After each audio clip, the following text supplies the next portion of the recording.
Atos 13. Na igreja de Antioquia havia profetas e mestres: Barnabé, Simeão, chamado Níger, Lúcio de Cirene, Manaém, que fora criado com Herodes o tetrarca, e Saulo. Enquanto adoravam o Senhor e jejuavam, disse o Espírito Santo: Separem-me Barnabé e Saulo para a obra a que os tenho chamado. Assim, depois de jejuar e orar, impuseram-lhes as mãos e os enviaram. Enviados pelo Espírito Santo, desceram a Seleucia e dali navegaram para Chipre. Chegando em Salamina, proclamaram a palavra de Deus nas sinagogas judaicas. João estava com eles como auxiliar. Viajaram por toda a ilha, até que chegaram a Pafos. Ali encontraram um judeu chamado Bar-Jesus, que praticava magia e era falso profeta. Ele era assessor do procônsul Sérgio Paulo. O procônsul, sendo homem culto, mandou chamar Barnabé e Saulo, porque queria ouvir a palavra de Deus. Mas Elimas, o mágico, esse é o significado do seu nome, opôs-se a eles e tentava desviar da fé o procônsul.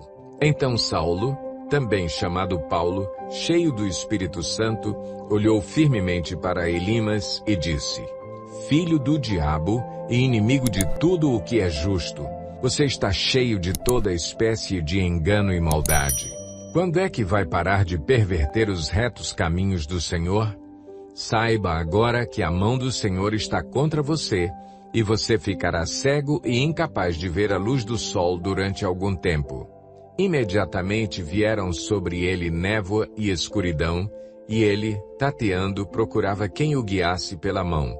O procônsul, vendo o que havia acontecido, creu, profundamente impressionado com o ensino do Senhor. De Pafos, Paulo e seus companheiros navegaram para Perge, na Panfilha. João os deixou ali e voltou para Jerusalém.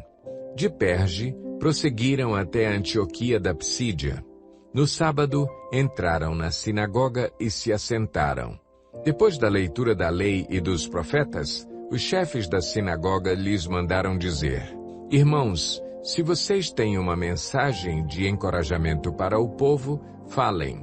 Pondo-se de pé, Paulo fez sinal com a mão e disse: Israelitas e gentios que temem a Deus, ouçam-me. O Deus do povo de Israel escolheu nossos antepassados e exaltou o povo durante a sua permanência no Egito. Com grande poder, os fez sair daquele país e os aturou no deserto durante cerca de 40 anos.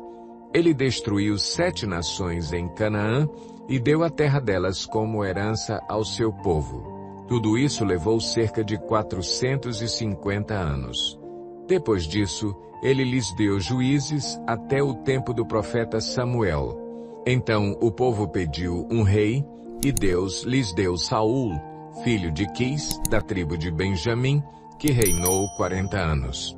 Depois de rejeitar Saul, levantou-lhes Davi como rei, sobre quem testemunhou: Encontrei Davi, filho de Jessé, homem segundo o meu coração. Ele fará tudo o que for da minha vontade. Da descendência desse homem, Deus trouxe a Israel o Salvador Jesus, como prometera. Antes da vinda de Jesus, João pregou um batismo de arrependimento para todo o povo de Israel. Quando estava completando sua carreira, João disse: Quem vocês pensam que eu sou? Não sou quem vocês pensam, mas eis que vem depois de mim aquele cujas sandálias não sou digno nem de desamarrar. Irmãos, filhos de Abraão e gentios que temem a Deus, a nós foi enviada esta mensagem de salvação. O povo de Jerusalém e seus governantes não reconheceram Jesus, mas, ao condená-lo, cumpriram as palavras dos profetas que são lidas todos os sábados. Mesmo não achando motivo legal para uma sentença de morte, pediram a Pilatos que o mandasse executar. Tendo cumprido tudo o que estava escrito a respeito dele, tiraram-no do madeiro e o colocaram num sepulcro. Mas Deus o ressuscitou dos mortos, e, por muitos dias, foi visto por aqueles que tinham ido com ele da Galileia para Jerusalém. Eles agora são testemunhas dele para o povo. Nós lhes anunciamos as boas novas. O que Deus prometeu a nossos antepassados, ele cumpriu para nós, seus filhos, ressuscitando Jesus, como está escrito no Salmo 2: Tu és meu filho, eu hoje te gerei. O fato de que Deus o ressuscitou dos mortos para que nunca entrasse em decomposição é declarado nestas palavras: Eu lhes dou as santas e fiéis bênçãos prometidas a Davi. Assim, ele diz noutra passagem: Não permitirás que o teu santo sofra decomposição. Tendo, pois, Davi servido ao propósito de Deus em sua geração, adormeceu, foi sepultado com os seus antepassados e seu corpo se decompôs. Mas aquele a quem Deus ressuscitou não sofreu decomposição. Portanto, meus irmãos, quero que saibam que mediante Jesus lhes é proclamado o perdão dos pecados. Por meio dele, todo aquele que crê é justificado de todas as coisas das quais não podiam ser justificados pela lei de Moisés. Cuidem, para que não lhes aconteça o que disseram os profetas. Olhem, escarnecedores, admirem-se e pereçam, pois nos dias de vocês farei algo que vocês jamais creriam se alguém lhes contasse. Quando Paulo e Barnabé estavam saindo da sinagoga, o povo os convidou a falar mais a respeito dessas coisas no sábado seguinte. Despedida a congregação, muitos dos judeus e estrangeiros piedosos convertidos ao judaísmo seguiram Paulo e Barnabé. Estes conversavam com eles, recomendando-lhes que continuassem na graça de Deus. No sábado seguinte, quase toda a cidade se reuniu para ouvir a palavra do Senhor. Quando os judeus viram a multidão, ficaram cheios de inveja e, blasfemando, contradiziam o que Paulo estava dizendo. Então Paulo e Barnabé lhes responderam corajosamente: Era necessário anunciar primeiro a vocês a palavra de Deus.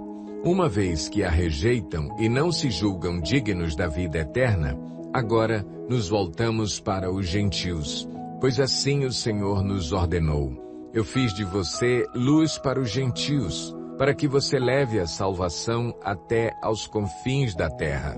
Ouvindo isso, os gentios alegraram-se e bendisseram a palavra do Senhor, e creram todos os que haviam sido designados para a vida eterna.